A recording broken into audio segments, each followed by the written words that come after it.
दोस्तों, जय मसीह की। मसीही प्रेम सभा में आप सबका स्वागत है। अपनी सीरीज को आगे बढ़ाते हुए आज हम पढ़ेंगे मत्ती रचित सुसमाचार अध्याय 15।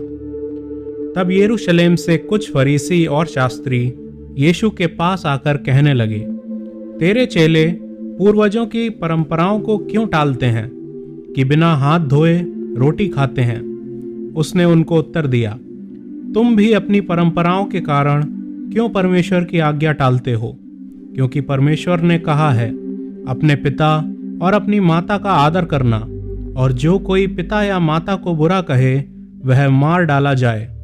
पर तुम कहते हो कि यदि कोई अपने पिता या माता से कहे, जो कुछ तुझे मुझसे लाभ पहुंच सकता था वह परमेश्वर को भेंट चढ़ाया जा चुका, तो वह अपने पिता का आदर ना करे।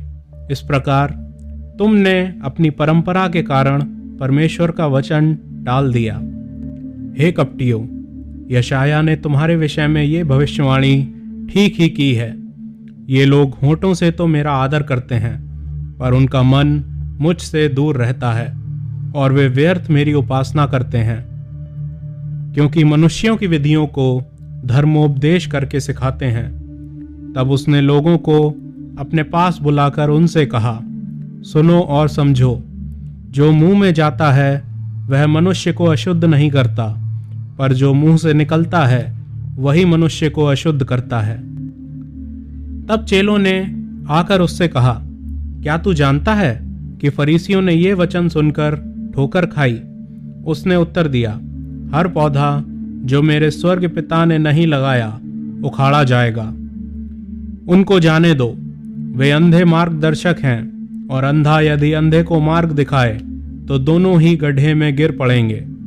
ये सुनकर पतरस ने उससे कहा, ये दृष्टांत हमें समझा दे। उसने कहा, क्या तुम भी अब तक ना समझ हो?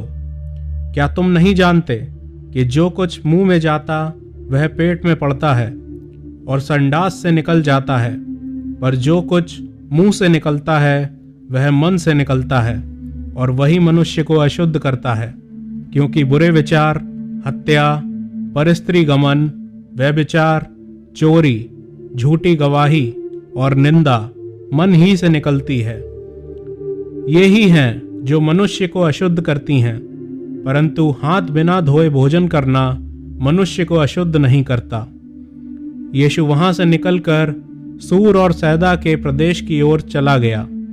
उस प्रदेश से एक कनानी स्त्री निकली और चिल्लाकर कहने लगी, हे प्रभु, दाऊद की संतान, मुझ पर दया कर। मेरी बेटी को दुष्ट आत्मा बहुत सता रहा है। पर उसने उसे कुछ उत्तर ना दिया। तब उसके चेलों ने आकर उससे विनती की, इसे विदा कर, क्योंकि वह हमारे पीछे चिल्लाती हुई आ रही है। उसने उत्तर दिया, इज़राइल के घराने की खोई हुई भेड़ों को छोड़ मैं किसी के पास नहीं भेजा गया। पर वह आई और यीशु को प्रणाम करके कहने लगी, हे प्रभु, मेरी सहायता कर। उसने उत्तर दिया, लड़कों की रोटी लेकर कुत्तों के आगे डालना अच्छा नहीं। उसने कहा, सत्य है प्रभु, पर कुत्ते भी वह चूर चार खाते हैं जो उनके स्वामियों की मेज से गिरते हैं। इस पर यीशु ने उसको उत्तर दिया, हे स्त्री, तेरा विश्वास बड़ा है, जैसा तू चाहती है तेरे लिए वैसा ही हो। और उसकी बेटी उसी घड़ी से चंगी हो गई। यीशु वहां से गलील की झील के पास आया और पहाड़ पर चढ़कर बैठ गया। तब भीड़ पर भीड़ उसके पास आई। वे अपने साथ लंगड़ों, अंधों, गूंगों, टुंडों और अन्य बहुतों को उसके पास लाए और उन्हें उसके पांव पर डाल दिया, और उसने उन्हें चंगा किया। जब लोगों ने देखा कि गूंगे बोलते और टुंडे चंगे होते और लंगड़े चलते और अंधे देखते हैं, तो अचंभा करके इज़राइल के परमेश्वर की बढ़ाई की। यीशु ने अपने चेलों को बुलाया और कहा, मुझे इस भीड़ पर तरस आता है, क्योंकि वे 3 दिन से मेरे साथ हैं और उनके पास कुछ खाने को नहीं है। मैं उन्हें भूखा विदा करना नहीं चाहता, कहीं ऐसा ना हो कि मार्ग में थक कर रह जाएं। चेलों ने उससे कहा, हमें इस जंगल में कहां से इतनी रोटी मिलेगी कि हम इतनी बड़ी भीड़ को तृप्त करें? यीशु ने उनसे पूछा, तुम्हारे पास कितनी रोटियां हैं? उन्होंने कहा, 7 और थोड़ी सी छोटी मछलियां।